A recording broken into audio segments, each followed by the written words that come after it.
Hi, today we're going to talk about taking the instrument out of the case. So we're starting with the case that you've gotten now to play the viola. Your case might look something like this. This is a rectangular shaped case. Some cases are more triangular. That would be called a dart shape.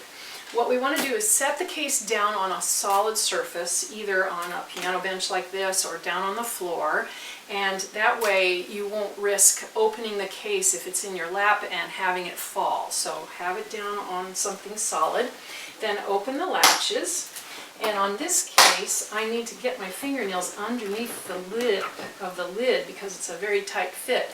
Some of your cases may just open more easily than that.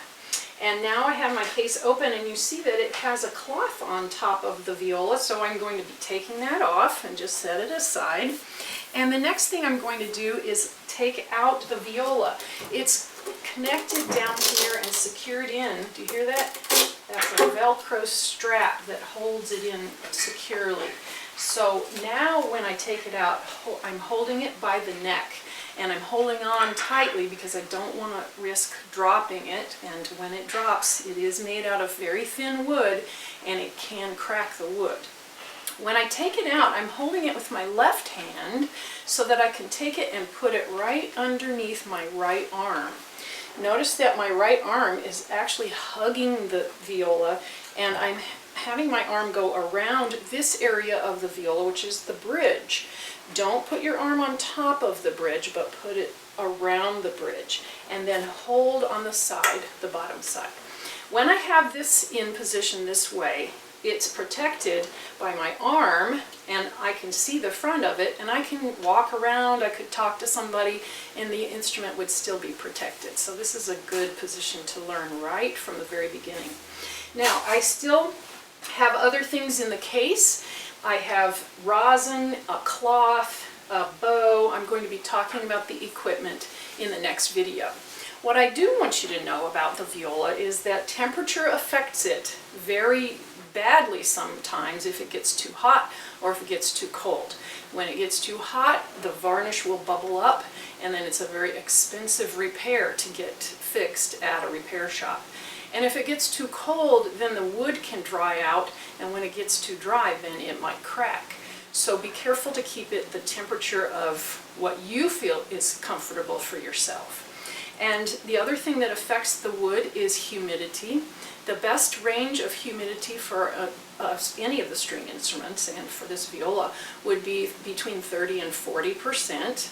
If you go below 30, it can start to dry out too much, and especially if you live in a dry climate, be careful about that. And if you go above, you could go all the way up to about 60%, it would still be okay, but anything above 60, and then you might start to notice that it smells, or it's starting to form some mold in different places and in some of the crevices. The next thing I want to talk about is keeping the instrument clean. When you get your instrument new, it should be nice and clean like this viola. But as soon as you learn to play with the bow especially, you're going to find that some of the dust occurs right in this area where the bow is playing across, and it can get onto the body too. So we should always have a nice soft cloth to wipe off the instrument every day before putting it back in the case. And the next thing that I want to talk about is the bridge. The bridge is what holds the strings up. You can see that, and when it's sitting upright, it should be exactly straight up and down. If you see it leaning one way or the other, the force of the strings might pull it all the way over, and then you would have to have someone help you to put it back together. It's not broken when that happens, but it is difficult to get it back in playing position this way that it needs to be. So the last thing that I want to talk about is how the strings are attached by the fine tuners and the pegs. This is a fine tuner. I only have one on my viola, and then the other three are just secured. The strings are secured inside of these holes. This fine tuner can be turned to adjust the pitch to make sure that it's in tune, and the pegs are what we would use for the other three strings, and that's what holds the string at this end. Kids can use the fine tuners even when you're a beginner, but never the pegs. In one of our videos that we're going to be talking about tuning, I will be asking for you to have an adult or an older sibling ready to learn about how to tune with the pegs, because if you turn this the wrong way, you can break a string fairly easily, so we don't want that to happen. So that's how we would care for the instrument. Now it's time for me to put everything away, so my cloth is already back in the case. I will carefully lay the viola in right over the Velcro. Don't ever forget to secure the Velcro if you have it. And then I will put the cloth over for even more protection. And then I'm going to close the case.